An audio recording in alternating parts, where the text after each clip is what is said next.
প্রিয় দর্শক, আমি শফিকুল ইসলাম এবং আপনারা দেখছেন আরামবাগ টিভি। দর্শক, গতকাল থেকে তো সন্দেশখালীর এই নেতাকে নিয়ে অনেক খবর টবর দেখেছেন। আমিও কয়েকটা খবর করেছি, অনেক মিডিয়া অনেক খবর করেছে, অনেক চর্চা করেছে, এখনো করছে যে এই নেতা শেখ শাহজাহান একজন বিরাট প্রভাবশালী একজন নেতা, অনেক নাকি টাকা পয়সা, অনেক নাকি তার বিষয় সম্পত্তি। কিন্তু দর্শক, অথেন্টিক যে কিছু সেরকম কিছু কিন্তু আমরা কোনো মিডিয়াতে দেখিনি যে হ্যাঁ এটা ওনারই, মানে কাগজপত্র ইত্যাদি। তবে এগুলো দেখতে পাওয়ার কথাও নয়। উনি কি ওনার দলিল দেখাবেন নাকি? দলিল দেখাবেন কোথায়? এমনিতেই লুকিয়ে কোথায় চলে গেছেন, আবার দলিল দেখাচ্ছেন কি আছে না। তবে দর্শক, কোনো মিডিয়া ওই রকম কিছু দেখাতে না পারলেও আমরা ছোট্ট একটা ইউটিউব চ্যানেল আরামবাগ টিভি, আমরা চেষ্টা করেছি যে যদি কিছু একটা ডকুমেন্ট অন্তত সামনে আনা যায়, যেটা দেখে হয়তো বিরাট মানে সব ধারণা হয়তো পাওয়া যাবে না, কিন্তু কিছুটা পাওয়া যাবে। তো সেটার জন্য দর্শক যেটা আমি জোগাড় করেছি সেটা হচ্ছে যে ওনার একটা এফিডাভিট।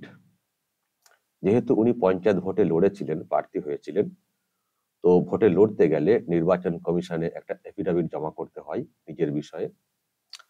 তো আমি সেটা জোগাড় করেছি, যেটা দেখলে আমি আবার বলছি হয়তো পুরো ধারণা পাওয়া যাবে না, কারণ যে এফিডাভিট গুলো জমা করা হয় নির্বাচন কমিশনে, মনে হয় না, জানি না কতজন একেবারে হুবহু সত্য সেখানে তুলে ধরেন।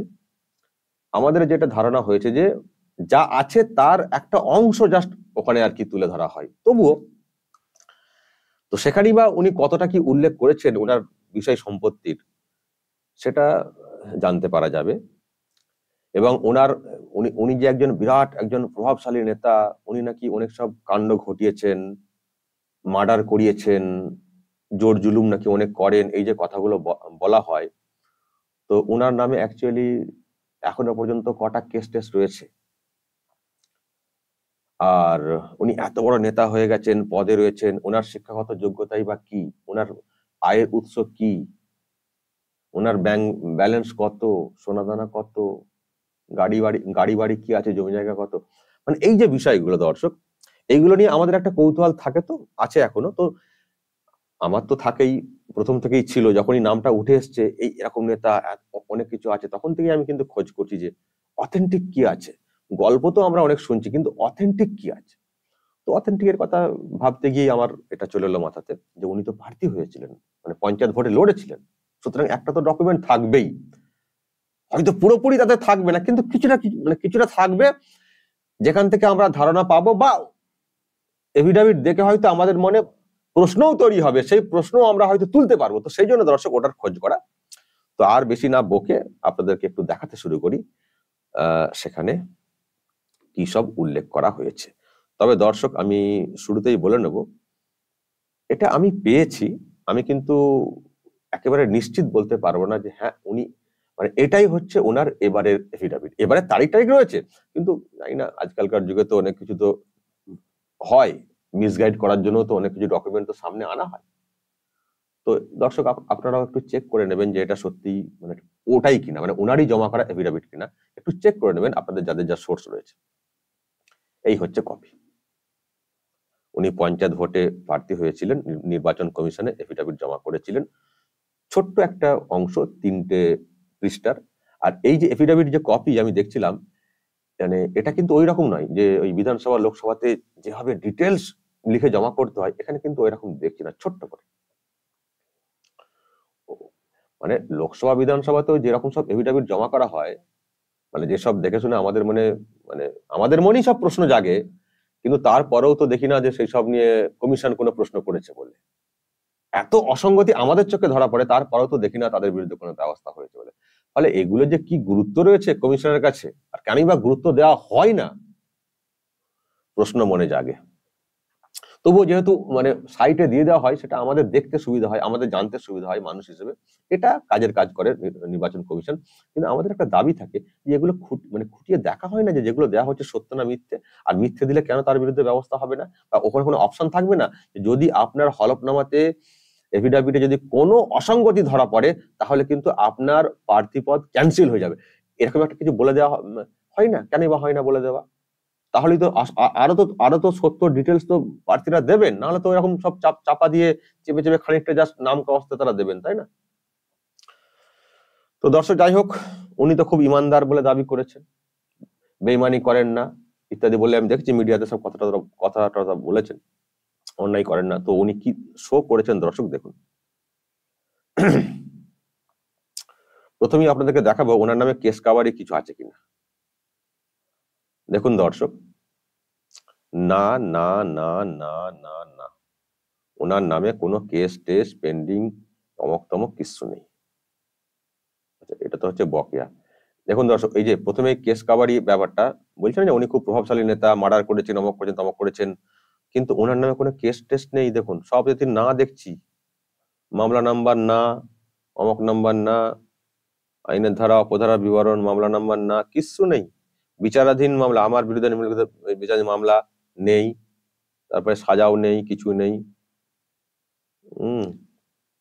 কিচ্ছু নেই। দেখুন, দেখতে পাচ্ছেন দর্শক, ফৌজদারি মামলায় অমক তমক সব না, মানে এটা হচ্ছে সাজাপ্রাপ্ত না আর পেন্ডিংও না, বিচারাধীন নয়, কোনো কেস টেসের কোনো ডিটেলস দেখতে পাচ্ছি না, সব না, মানে নেই নেই, জিরো ধরে নেব। এটা কি? এটা হচ্ছে ওই বাকিটা কি বকেয়াটা কি কোথাও রয়েছে কিনা। দর্শক দেখুন, শিক্ষাগত যোগ্যতা, এটাও কিন্তু আমাদের মনে একটা কৌতূহল ছিল যে নেতা যেভাবে কথা বলেন ওনার শিক্ষাগত যোগ্যতা কি। ওজন তো প্রায় 3.5 মনের মতো, মোটা সোটা, দেখেছেন না? কথা তো বড় বড়, তো শিক্ষাগত যোগ্যতা কি? পদেও তো ভালো রয়েছেন, কিন্তু দর্শক আমাদের দুর্ভাগ্য, সেটা জানার কোনো উপায় নেই, এখানে কিছুই লেখা নেই, ফাঁকা ফাঁকা। তাহলে আমরা কি করে বুঝবো উনি কতটা শিক্ষিত? কিন্তু দেখুন, শিক্ষাগত যোগ্যতা বলে একটা জায়গা রয়েছে, পয়েন্ট, লেখার কথা কিন্তু লেখেননি। কমিশনারও কোনো নিয়ম নেই হয়তো যে না লিখলেও ক্যান্সেল হবে না, এটা ক্যান্সেল করে দেওয়া উচিত। যখন আপনি ঠিকঠাক ফর্ম ফিল আপ করবেন না, ক্যান্সেল। কিন্তু কি আছে কমিশনের সিস্টেম কে জানে, ফালতু সব। তো শিক্ষাগত যোগ্যতা কি এখানে জানা নেই? মানে লিখতে ভুলে গেছেন, নাকি লেখার মতো কিছু নেই? কদিন স্কুলে ধার দিয়ে গেছেন কে জানে। আচ্ছা, পেশা কি ব্যবসা? বাৎসরিক আয় কত? 19,83,832 টাকা বাৎসরিক আয়। এটা কোন কোন সালের? আচ্ছা, এখানে সই তো দেখছি আছে 14/6/2023, মানে বাৎসরিক আয় মানে গড় আয় লিখে দিয়েছে 19,83,832। দর্শক ভুল হলে ঠিক করে দেবেন, এখানে সাক্ষী টাক্ষীর সই টই রয়েছে। আচ্ছা, এখানে নগদ টগদের ডিটেলস, নগদ ওই সময়ে ছিল 2 লক্ষ, ব্যাংকে গচ্ছিত কত ছিল? 1 2 3 4 5 6 1 কোটি, মানে প্রায় 2 কোটি নাকি ব্যাংকে গচ্ছিত অর্থ, এবং ব্যাংক ব্যতীত অন্য আর্থিক সংস্থার গচ্ছিত অর্থ 1,92,12,000। অন্যান্য বিনিয়োগ হ্যাঁ আছে, কত আছে কে জানে। আচ্ছা, মোটর গাড়ি 1, এটা কি 7 না 1টি মোটর সাইকেল? দর্শক বুঝে নেবেন কি লিখেছেন। অলংকার দেখুন দর্শক, গহনা, ওজনটা তো দেখতে এখানে নেই, কিন্তু এটা অ্যামাউন্ট মনে হয় সর্বমোট 1 2 3 4 5 6 7 8 8 ঘরে, মানে 2,39,19,044 টাকা, 2,39,00,000 টাকার গহনা। কি কত কেজি কত, মানে মানে গহনার শুধু এটা মানে টাকাটার পরিমাণ দেখা যায় 2,39,00,000। দর্শক দেখে নেবেন, আমি ওপেনলি দেখিয়ে দিচ্ছি, আমার ভুল হলে নিজেরা বুঝে নেবেন, আমিও তো মানুষ, হয়তো আমার চোখে ভুল ধরা পড়তে পারে। আচ্ছা, জমি জায়গা দেখুন তো, সন্দেশখালী 2 নম্বর ব্লকে 43 বিঘে, 43 বিঘা, 43 বিঘা মানে 20 কাঠায়, 20 কাঠাতে 1 বিঘা হয়, এরকম 43 বিঘা, মূল্য 4 কোটি দেখানো হচ্ছে, কম? আচ্ছা, পাকা বাড়ি সরবেরিয়াতে, আচ্ছা টোটাল সব দেখানো হচ্ছে, সম্পত্তিটার মধ্যে 1,50,00,000 সম্পত্তি জায়গাটা। এই 3টে পেজের এইটুকু আমার কাছে এসছে দর্শক, এই 3টে পেজের এরকম বিবরণ এসছে, আমি জাস্ট আপনাদের সামনে এগুলো দেখানোর চেষ্টা করলাম, আপনাদের একটা ধারণা দেওয়ার চেষ্টা করলাম ওনার ব্যবসা সেবার উনি কি করেন না করেন, অন্তত কিছুটা হলেও ধারণা আপনারা পেলেন যে ওনার কি কি আছে না আছে। 43 বিঘে জমি, তাই তো? 43 বিঘে জমি, 43 বিঘে জমি, আচ্ছা হ্যাঁ, 43 বিঘে জমি, 2,39,19,44 টাকার গহনা, ব্যাংকে গচ্ছিত প্রায় 2 কোটি, নগদ ছিল ওই যে 2 লক্ষ, গাড়ি ফাড়ি সব তো এগুলো তো আছেই, এগুলো তো আছেই। একটা মোটামুটি ধারণা তো পেলেন, এবার আপনারা আরো হিসেব করে নিন, এটা দেখানো হয়েছে, এবার দেখানোর বাইরে আছে কিনা, থাকলে কত হতে পারে, এবার আপনারা সেটা হিসেব করে নিন।